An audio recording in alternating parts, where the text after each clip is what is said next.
Phenomena.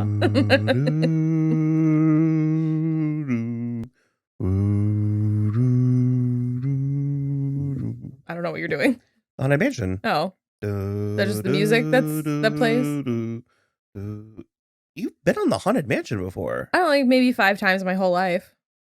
Oh, it's like a lifestyle. No, I love the Haunted Mansion. It's just I don't know everything about it. And begin to vocalize. Grim grinning ghosts come out to socialize. Yeah, I want you to know you were just doing like organ chords. Yeah, because when you're standing in that line, it's going. Okay.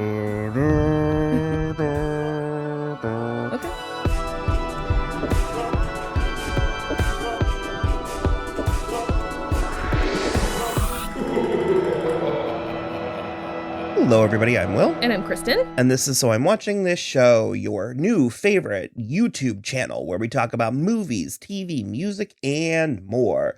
And as always, this is a spoiler show, so you have been warned. Spoilers were, There's slim. Slight. Slight This was on slight. Slight on plot and potential spoilers. On today's episode, we watched the new Disney Plus special, Muppets Haunted Mansion. Don't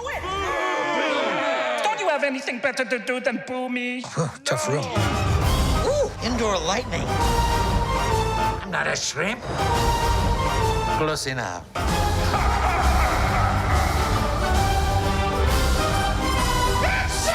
Shaka waka! If by sunrise you fail this endeavor, then you must remain here forever. I'm out of here. How did you... Muppets Haunted Mansion, streaming exclusively on Disney Plus. I liked this. Yeah, I thought it was great. You and Rachel were like, I love forcing the Muppets on you and then having you sort of keep my faith in the I loved it. It was so fun. It was so silly. Just like how I like my Muppets. So silly. That fucking goat. Okay, first of all, where did he go? And second of all, what is your problem, okay? Was ridiculous. I think he's new. I don't recall the goat ever. I think he's for this. And the caretaker's puppy. So, I think I prefer my Muppets when they're slightly edgier. Sure. When they're slightly more adult. I am controversially a fan of the 2015 Muppet reboot that they did. What was it called? The Muppets. Was it just called The Muppets? Oh, I thought it had another name. The past decade, they've been rebooting a lot of things, and they're just calling it what it is. It's really annoying. It's like Halloween, and then Halloween, and then Halloween, and then...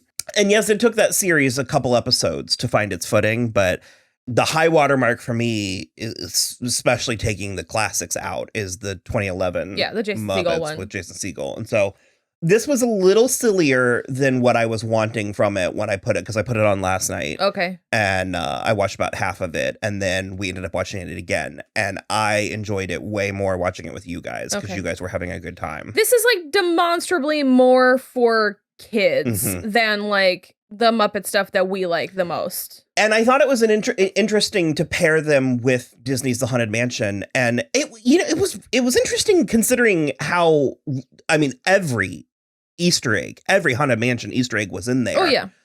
But it wasn't like, I don't know, I was expecting more branding, I guess. Like I was expecting, because the facade of the house was not. It was not the same. No. Yeah. Granted, it was a spooky house still. Depending on which park you're in, the facade is different, but it wasn't any of them. They did try their best to give it a narrative. So far, the Disneyland Paris is the only one that actually has a narrative. Okay. There's glimmers of like story threads that they kind of wove together. But for me, the Haunted Mansion's always been like a series of vignettes that you ride through. That might have been my favorite part. Statler and Waldorf were like riding the ride. Riding the ride in the Doom buggies. Amazing.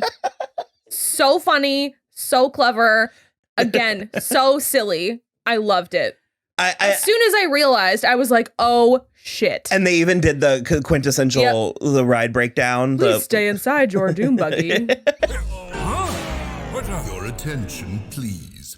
Please remain seated in your doom buggy, and we will continue our tour momentarily. Oh, no. The only thing worse than being stuck in here with you is being stuck in here with them. And everybody kind of... Oh, God, what? It halted at that. No, I was honestly expecting it to be a little bit spookier. And I think that's because I think Disney's Haunted Mansion is actually kind of terrifying. It sort of is, but I do think that it's like the accessible... It's PG, but it's scary.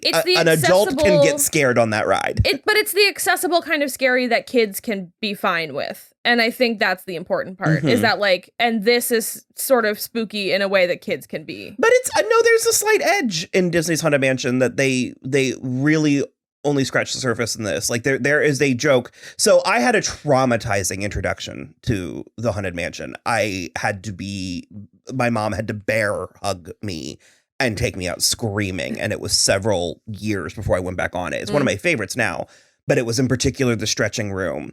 Imagine a 6-year-old in a stretching room.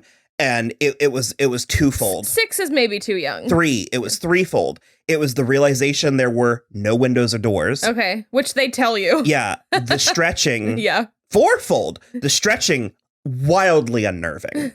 Wildly unnerving in a way that you've never really grasped until you're in it. It was the beautiful ballerina on the tightrope. Yeah. And then the revelation that there is a crocodile underneath her. My brain couldn't grasp that.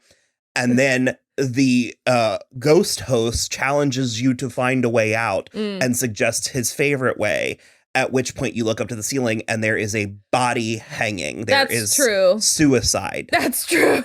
There's an edge to Disney's Haunted Mansion. I forgot about the suicide. The suicide moment was when I went blood curdling, like screamed bloody murder. Sure. I've never been on the Haunted Mansion when a kid has lost their absolute mind, and I think that would be very entertaining. They like have a protocol.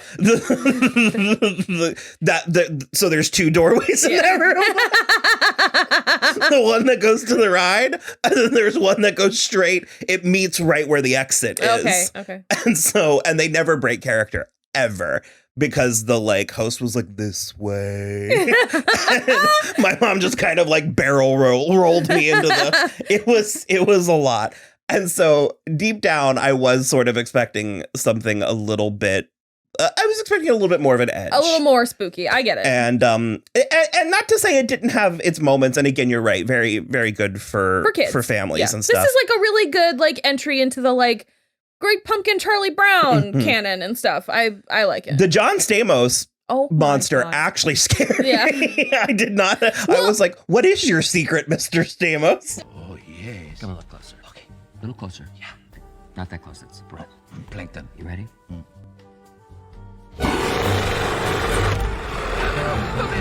I thought he was going to try to eat Pepe, and then that John Stamos was going to try to eat Pepe, like John Stamos as John Stamos.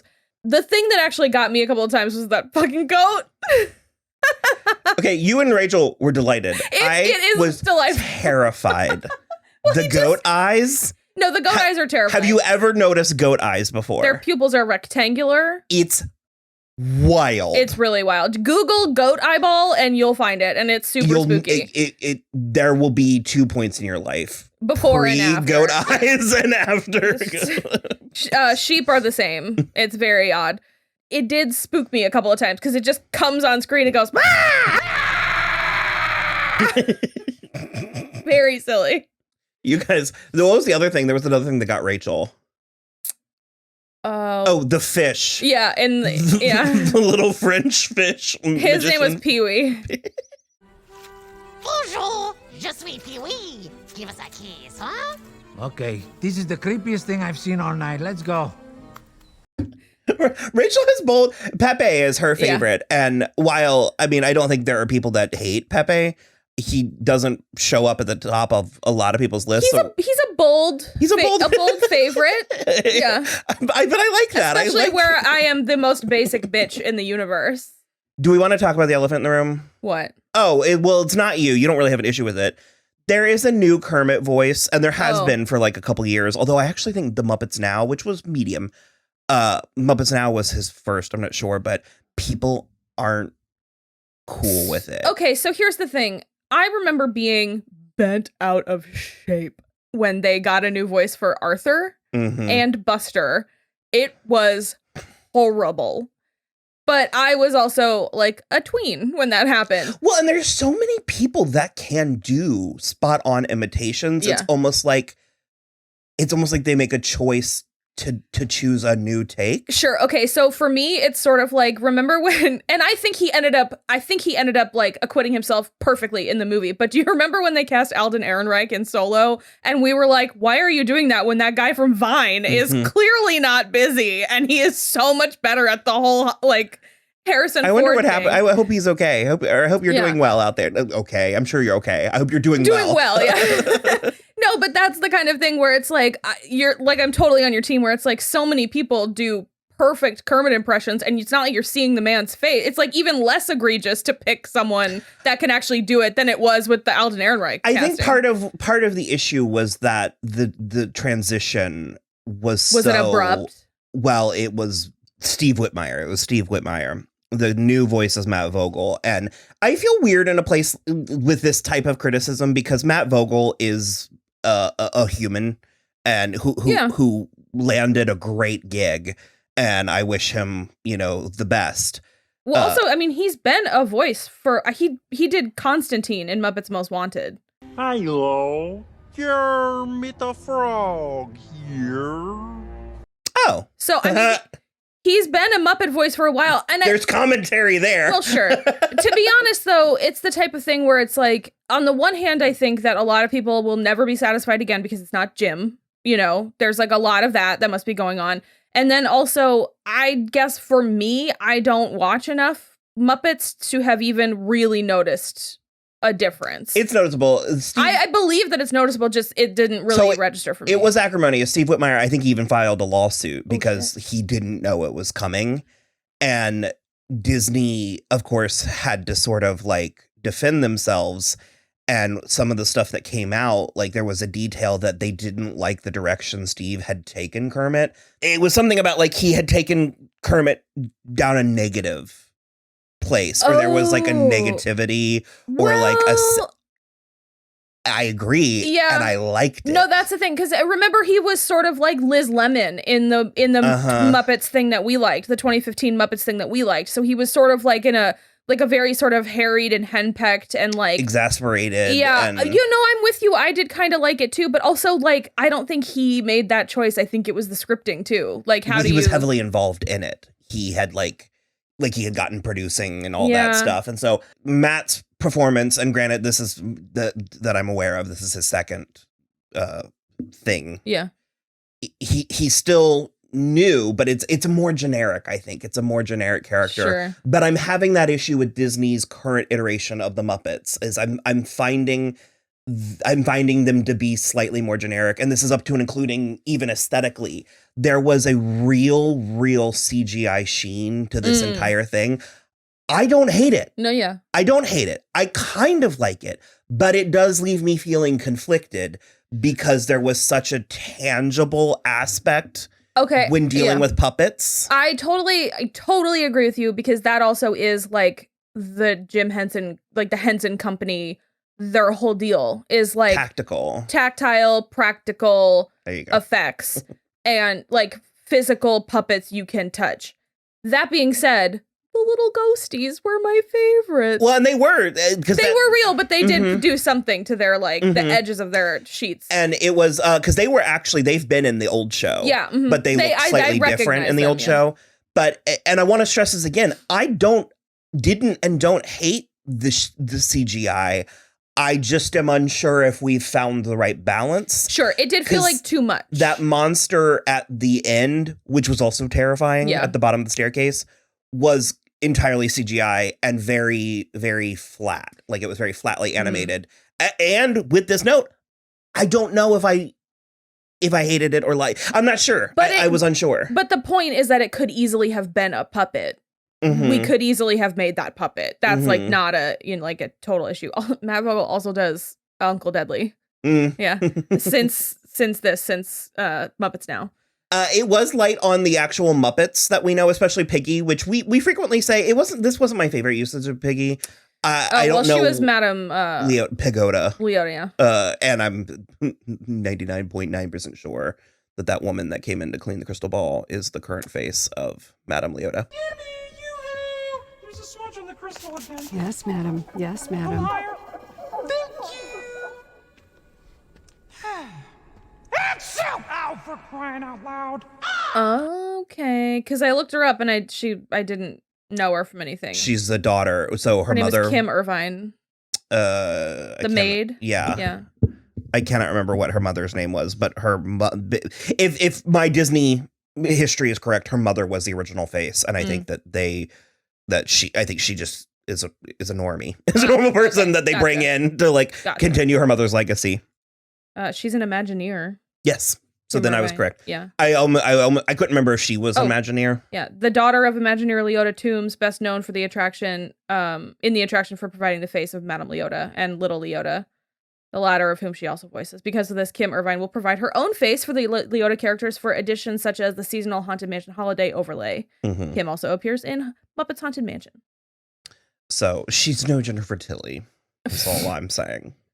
That's such a weird burn on this nice, normal Imagineer. Jennifer Tilly played Leota in the movie. I know. Oh, okay. You're like, I'm well aware. No, I actually think Jennifer Tilly was the one element of that movie that wasn't completely out of pocket. Yeah, the Eddie Murphy one. Yeah. So it was a little bit light on the actual Muppets, but again, this is more of a. I'm more commenting on it than I am actually reviewing it or critiquing or whatever. Because also, I mean, at this point, the Muppets are so storied to me. There's such a legacy where you just took it as like a little movie that you watched and loved. I did like the repurposing or the repurposing of the ballroom for the Muppet Ballroom with the do. I really missed Grim Grinning Ghost.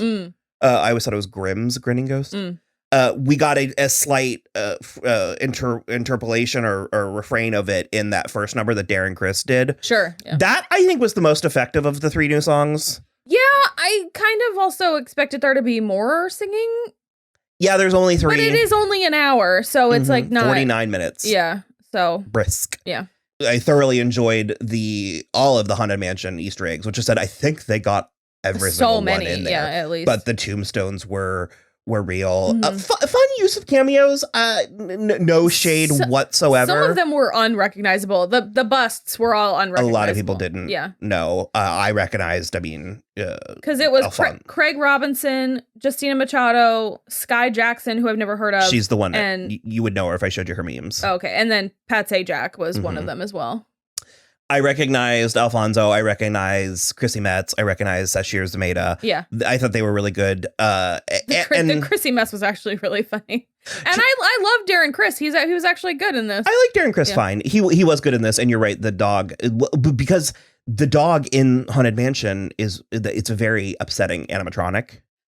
Oh, in the ride. Yeah. Oh, okay. Because he's like starving. Oh, yeah, it has always bothered me, and so I like that they kept the pitiful nature of it without having me feel like a puppet was being malnourished or abused. Yeah, puppet dog abuse. Will Arnett, I think, was probably the weirdest. I think it worked though. Okay. Yeah, I mean, it's always weird when he pops up and stuff that doesn't totally feel in his wheelhouse, but he does have 3 young children, so it checks for me, and he's involved in all the Lego stuff, so he's like on call at Disney. Sure. Yeah, that's not Disney, but yeah, I promise. Okay, I believe you. And I did like I liked the dun dun dun ghosts, and I liked that the second one was so committed to the dun dun. And because he was doing a shave and a haircut thing, and that I think was really funny. That was really funny. That was what was working. But it was also for me, it had an extra layer of hilarity because in addition to him trying to do the shave and a haircut, it also kind of sounded like he was trying to do the Law and Order, like the little Law and Order thing. So every time he did it, it was like da da. It kind of just made me want to watch the David S. Pumpkins. Oh yeah. David Pumpkins all day. Hi, puppy. And who are these guys. We're part of it. Yeah, no, the David Pumpkins it's overrated at this point, but I don't think it can be overstated what it felt like watching that live. Like, it was surreal. Just like being in that live was bonkers. Well, and that's another one where I enjoyed it. Yeah. But I was finished. Yeah. And the next day when it was like #1 trending, I was like, really? It is hilarious. Especially because Beck and Kate are like, what is going on? Why did you go all in? And also, any questions? And just like, yeah, a lot. Several. I do like that they attempted to put a theme or a moral in there, because I actually did write down in the very beginning when Gonzo was like talking on the phone to Kermit, and Kermit just goes, "You don't have to be the great Gonzo to be great, Gonzo." It's very, you know what it's like? It's very like that scene in Wreck-It Ralph when Ralph is at the like bad guys meeting and he goes, "Just because you are a bad guy doesn't mean you are a bad guy." It was very like that, and I loved that too. It just was like all of them love Gonzo. Like, he doesn't need to be. They all love him already. I don't love that old age puppet Gonzo. That was horrible. 2 of which we got. Yeah, scariest thing in the entire movie. Real spooky. Also, horrifying seeing Kermit and Piggy in costume as each other. It was like, I thought it was so funny. It was very distressing. Well, and I also love that it was Piggy's idea, because of course it was Piggy's idea and Kermit just went with it, but it was so funny. Well, it reminded me of in The Great Muppet Caper when they showed the picture of Kermit and Fozzie's father. Oh, God. That's spooky. That was distressing. Yeah, I didn't like that one at all. Taraji P. Henson really turns in a performance. She comes in very late in the game. Like almost halfway through. And she is the glue holding this whole thing together at the end. It all hangs on Taraji P. Henson. It terrified me the first time her eyes went red. Oh, yeah. I was like, huh. Yeah. And I don't really know I guess she was seducing him. I guess she was like a she's the Black succubus. Widow in Well, I understand she was the bride, that she was Constance. Although I didn't know Constance's last name was Hatchaway. Yeah, that's funny. But every time she called Peppy a king prawn or a jumbo prawn, it like rippled and he would, whoo. Yeah. Rachel was really enjoying that every time he passed out too. It's very silly. I really liked Fozzie as the Hatbox Ghost. Yeah. Teeth and all. The teeth were a little upsetting, but it was cute. How did you like Kermit's big number in the middle? It was pretty good. It was weirdly a parody of Be Our Guest. Yeah. Or like more than like 40% of the lyrics were about Beauty and the Beast. They were. There was like a lot of references to the Muppets or the Haunted Mansion. Yeah. It was a little odd. But I mostly liked it. I just love Kermit. He's so cute. He had a little mustache. Very cute. And all the CGI allowed them to be way more mobile, to like dance more and stuff. And yeah, I think it is absolutely. So there's a handful of things that I like to call like screensaver movies. It's like you put them on to have it on. Yeah. And this is the kind of thing that I'd put on at a Halloween party. Or like, this is absolutely something you could watch while you carve pumpkins. Mm-hmm. It's not like, up there with Elvira. Yeah. I weird tonal shift in your pumpkin carving day, but sure. Well, I ended up liking it more than I think it's one of the ones that's going to grow on me. I made Andrew watch it. Oh, so. Yeah. It was super cute. If you have Disney Plus and you just want to watch a new Muppet thing, it is there and it is completely serviceable. And I really kind of liked it a lot. So, all right, cool. Well, you can follow us on all the social medias at So I'm Watching for Twitter, at So I'm Watching the Show for Instagram. We have a website, soimwatching.com, which links out to everything, including our Patreon, which is patreon.com/soimwatchingthisshow. Shout out to patrons. Yeah, shout out to all of our... We couldn't do this without you. Beautiful patrons. We would love some more. If you like our content, go check out our Patreon. We also have a Cash App and a Venmo, which are also here for you to peruse. And yeah, that's it. Just like and subscribe.